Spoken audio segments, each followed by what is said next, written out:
something imperfect can stay evolving to be perfect. Wabi-Sabi is a perspective of finding a beauty in any aspect of imperfection in nature.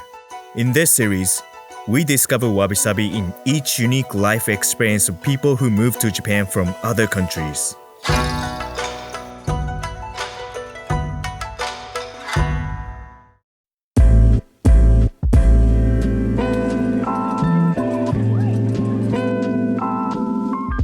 My name is Josh Gutierrez. I have been in Japan for the last 2 years. I work for a small startup company that does a little bit of ad fraud kind of solutions. I work there as a UX UI designer. First time I heard about Japan was probably through the history books. Everything from Pearl Harbor, World War II and stuff like that. What initially attracted me to Japan was mostly the culture. I always wanted to come and visit Japan. Really was exposed to Japan like most people just through anime and stuff like that. So I think the first anime that I ever watched was an old movie that my dad purchased by mistake actually, and that was Akira. I thought it was just very different compared to a lot of the American cartoons that I've seen, and at the time, you know, my direction in college was to study animation, so it just became like something very cool to me seeing that in high school. And then as time went by, I met my wife here and we had a baby, so that's why I'm living here now. It's just because we decided to have the baby out here, and so it was cheaper, easier for her in terms of language and stuff like that, so yeah. It kind of went through the same standards of having to get a sponsorship. That sponsorship was my wife. Once I got the sponsorship, I applied to the embassy here in Japan in my country, which is the US. So in California, I went to LA, went to the embassy and gave them all the paperwork. And I finally got all my visas, so which was kind of nice. Coming out here wasn't too bad. I came out with like 5 luggages worth of stuff, but I mean, once you come out here, it wasn't that much. And you kind of start building stuff once you come to the place, so it was kind of weird just this time getting a one-way trip to Japan. Normally it was always like a round trip. When I first came to Japan, like it was a big wow factor to see the 7-Elevens here in Japan, for example, like they just have very different stuff. It was kind of being like a kid in a candy store just trying to pick everything that looks good and grab. And I remember my go-to coming to Japan all the time was grabbing a sandwich, a beer, and some chips, and that'd be my breakfast or my lunch or whatever. So it was kind of like my routine every time I came to Japan. So I still try to do the same, but eventually it gets tiring. Like it's just convenient food. You get tired of it eventually. So in that sense, seeing the vending machines as well was just like, oh yeah, another vending machine. Now it's just like more of a convenience factor. Like, oh, if I want to go get a Coke or whatever, it's like, what's the nearest vending machine to be? All of that, like all the little small stuff, I feel like just kind of went away when I started living here, that I found very amusing at first. Yeah, and I can still see that from a lot of the like foreigners that come to visit Japan. Like wow, there's like gyoza vending machine and stuff like that. And it's like, oh, so gyoza, it probably tastes nasty kind of thing now. But you know, before me, if I would probably would said the same thing and probably bought some and be like, this is really good.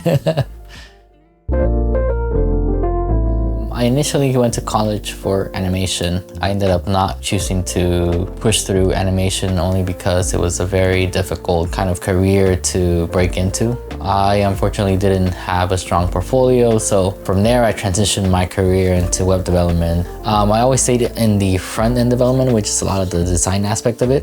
And finding my job out here, actually, I hopped on LinkedIn. I just set up like, hey, I'm looking for a job. Got a recruiter hit me up. I applied and I initially had an interview with this group of people, and I passed the first interview, went to a second interview. I still had no idea that it was for a UI UX position. I thought it still was under the impression that it was web development. So I go and tell them, I'm like, hey, is this position for web development? Because you guys are asking me a lot of like design stuff. They're like, no, this is for like design. I'm like, oh, okay, I didn't know. Somehow I ended up going all the way to the end, which is like after 4 or 5 interviews later, to the CEO, and she said, well, we like your thing, your design's a little bit different from what we're looking for, but if you can adapt to what we want, then it should be okay. And then I still wasn't sure, like, did I get the job or what? Because it's very different from American, I feel, interviews overall. So it was a bit confusing, but then finally I got the offer through the email, and that's how I got my job basically here in Japan. You kind of hear that Japan tends to be a place where in terms of work you're always working long hours and stuff like that.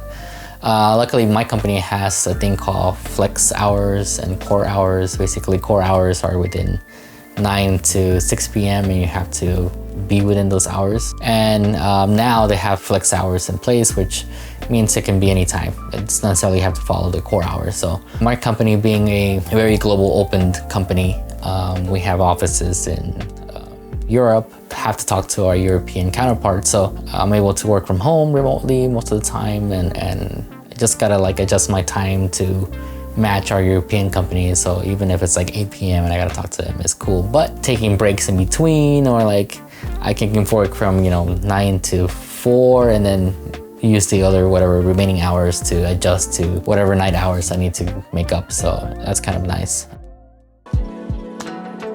I think when people come to Japan, you always get that wow factor because of their customer service. Everybody's so nice. But I feel like at the same time, it goes to the topic of, honen tatamai, where just are they really showing you a version of them that they think it's acceptable in society, kind of speak, or the real person as they are. I feel sometimes that might be a challenge in that sense, where if you're gonna try to kind of befriend a person like that, it's am I really befriending a person that they're really showing me, or are they gonna change once I really get to know them? So I thought that was very different. So it was very interesting when we have we have a thing called Premium Fridays at work, which basically is just a Friday and the company buys dinner and we have drinks and beer like that. So once people start drinking, they become very different, right? They show a very different side of them, a friendlier way. It's more unique, showing you their true character and their true personality and stuff like that. So I thought that was very nice to see in terms of seeing the real person and not the person that I've been seeing the whole time. And it's the alcohol always helps. Yeah, that's true. Japanese culture has influenced me. You tend to be a little more helpful as well, be more polite and stuff in that sense, where when people line up for a train, you actually line up too. It's not like you just start pushing people out of the way. So especially now during rush hours during the train, now I tend to just find a corner and hide there, so I won't be squished like the rest of the people. But yeah, same, going up these stairs, you just stay on the left side and, let people go on the right side fast. And some foreigners still that don't understand that. And, you've seen it sometimes where they just take over the thing, and Japanese people are they don't really say anything. They don't move over or anything. It's just they see someone stop, they're okay, everyone stops behind them, which is very funny.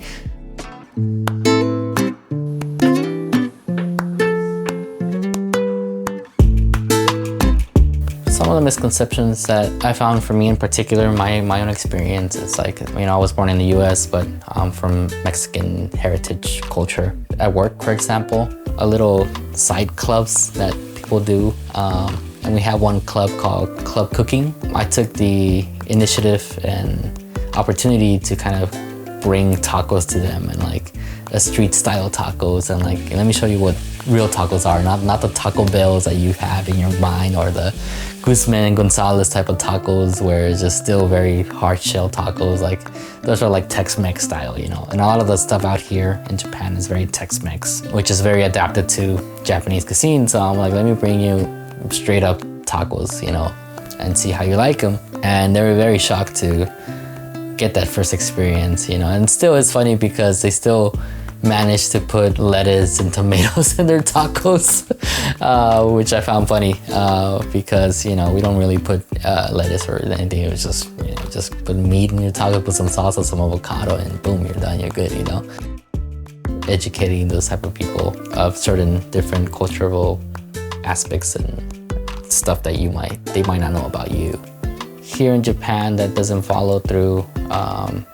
It's stuff like Christmas, Thanksgiving, in that sense. I really like doing that, especially for my family, and invite some friends over for Thanksgiving or Christmas, because it's not something that's very followed here in Japan, right? They don't do Thanksgiving here, and finding a turkey here is another a challenge in itself.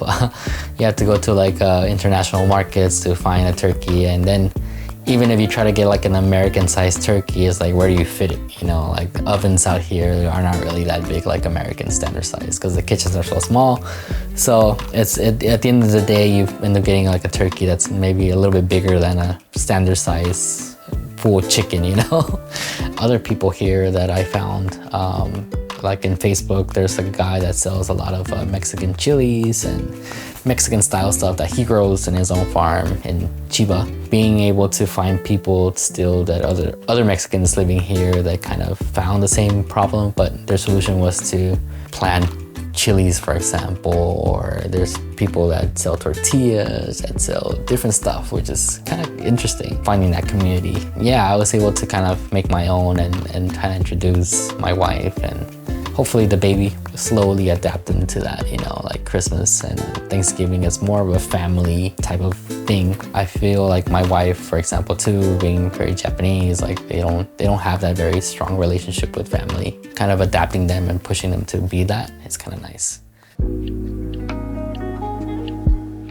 I think my aspiration in life, it all revolves around my daughter, to be honest. I feel like everything that I do now is for her. So, you know, even life goals of buying a house or buying a car, stuff like that is mostly for her benefit. Even job-wise, if I change, you know, careers now, or it'd just be for the money to kind of afford whatever might come for her future, for college and stuff like that. You know, now I have a little human being that I'm taking care of, basically. So I feel like all my efforts now are for her. All my life goals have shifted to her and taking care of her. So